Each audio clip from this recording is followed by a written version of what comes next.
আচ্ছা, কখনো কি এমন হয়েছে সারা দিনের কাজের পর মনে হচ্ছে শরীরে আর এক ফোঁটাও শক্তি নেই?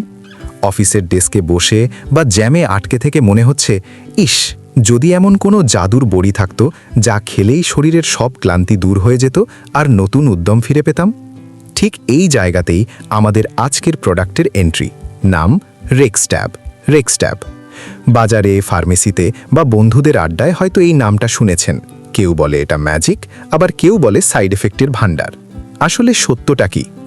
আজকের পডকাস্টে আমি কোনো ডাক্তারি প্রেসক্রিপশন দেব না, বরং গল্পের মতো করে আপনাদের শোনাবো এই রেক্সট্যাবের ভেতরের খবর।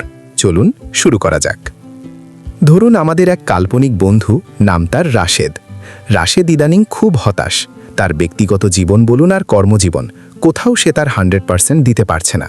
দুর্বলতা, মেজাজ খিটখিটে থাকা আর দাম্পত্য জীবনেও কিছুটা ছন্দপতন। একদিন তার এক কলিগ তাকে ফিসফিস করে বলল, দোস্ত, তুই রেক্সট্যাব ট্রাই করছিস না কেন? হামদর্দ বা অন্য ইউনানি কোম্পানির এই জিনিস নাকি দারুণ কাজ করে। রাশেদ ভাবল, সত্যিই কি তাই, নাকি হুজুগে মেতে বিপদ ডেকে আনব? এই প্রশ্নটা কিন্তু রাশেদের একার না, আমাদের অনেকের। আসুন একটু গভীরে যাই। রেক্সট্যাব বা এই জাতীয় ট্যাবলেটগুলো মূলত ইউনানি ফর্মুলেশন। এর মূল উপাদানগুলো সাধারণত ভেষজ হয়, যেমন শতাবর, অশ্বগন্ধা, আলকুশি বা জাফরানের মতো উপাদান এতে ব্যবহার করার দাবি করা হয়।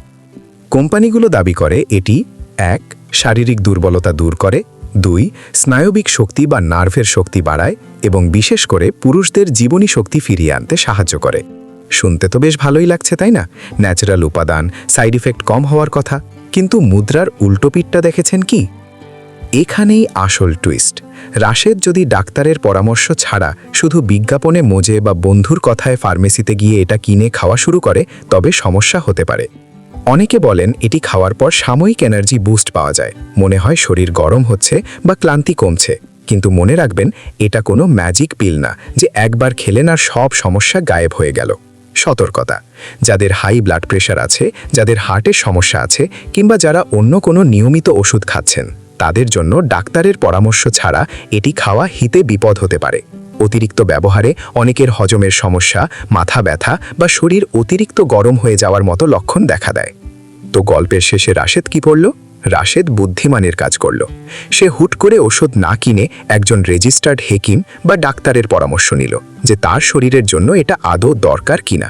বন্ধুরা, আজকের পডকাস্টের সারমর্ম এটাই: সুস্থতা অমূল্য, কিন্তু শর্টকাট খুঁজলে বিপদ।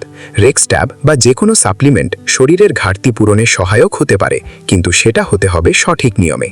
আপনার কি কখনো এমন অভিজ্ঞতা হয়েছে, বা আপনি কি এটি ব্যবহার করেছেন? কমেন্ট বক্সে আপনার অভিজ্ঞতা শেয়ার করুন, আমরা জানতে চাই। ভিডিওটি ইনফরমেটিভ মনে হলে একটা লাইক দিন আর বন্ধুদের সাথে শেয়ার করতে ভুলবেন না। স্বাস্থ্য ও লাইফস্টাইল নিয়ে এমন আরও পডকাস্ট শুনতে আমাদের চ্যানেলটি সাবস্ক্রাইব করে বেল আইকনটি বাজিয়ে দিন। দেখা হবে পরের এপিসোডে। ততক্ষণ পর্যন্ত সুস্থ থাকুন, সচেতন থাকুন। টাটা।